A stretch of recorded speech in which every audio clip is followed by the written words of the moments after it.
Canadian astronaut Mark Carnell, the spacecraft communicator here at Mission Control, was the first Canadian to fly in space aboard the Shuttle Challenger in October 1984 on Mission 41G. Powered down and cradled back along the launch around the cargo bay for the flight. So the robot arm worked complete attention. Looking inside the end effector, or the very tip of the robot arm, in which the snares are located at Grapple and Development Facility, the training area here at the Johnson Space Center, where astronauts are trained on the operation of robot arm systems. Dennis Cavani has now completed the checkout of the shuttle's robot arm and some of its new upgraded systems in preparation for use.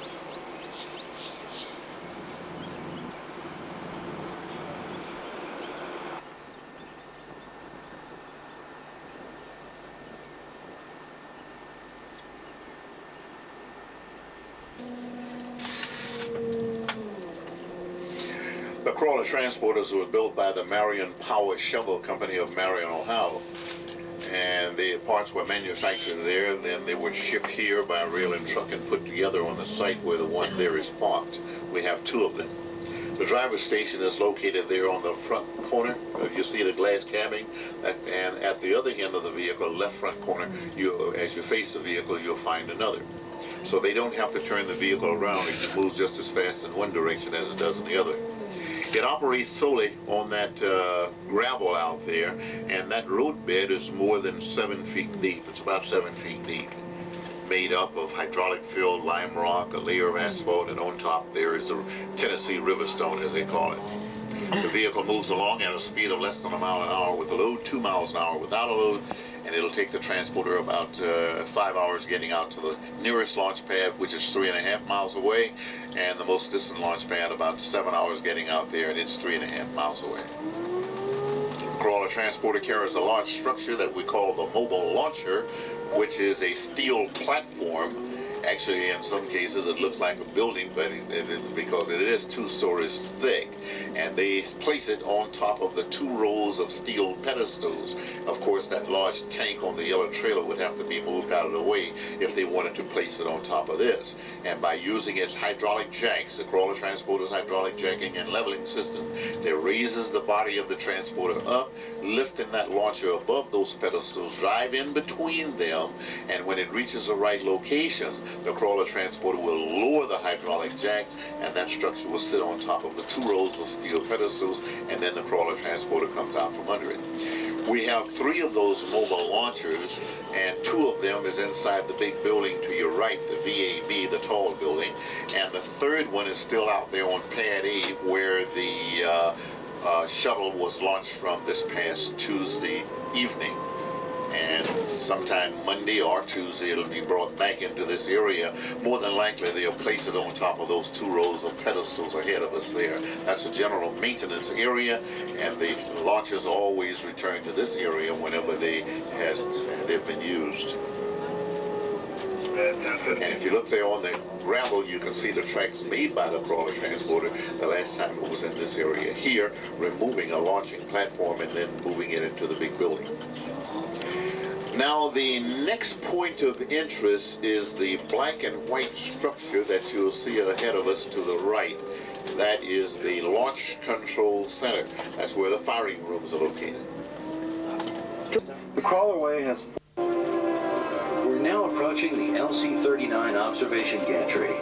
The 54-foot tower to your right is located less than 6,500 feet from Launch Pad 39A. You'll have the opportunity to get a true bird's-eye view of both launch pads, as well as many pads to the south at the Cape Canaveral Air Force Station.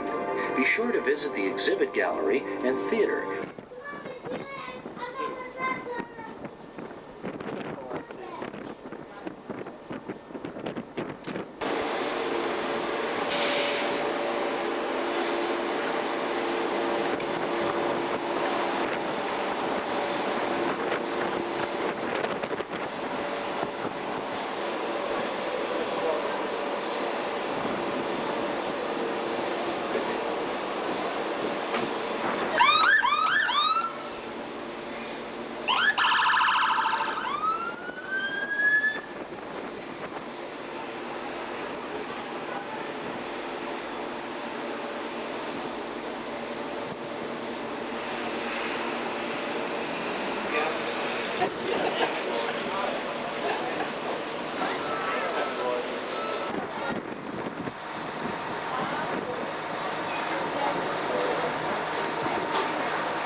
commander turns the orbiter into a tail-first position and fires its maneuvering engines to slow it down.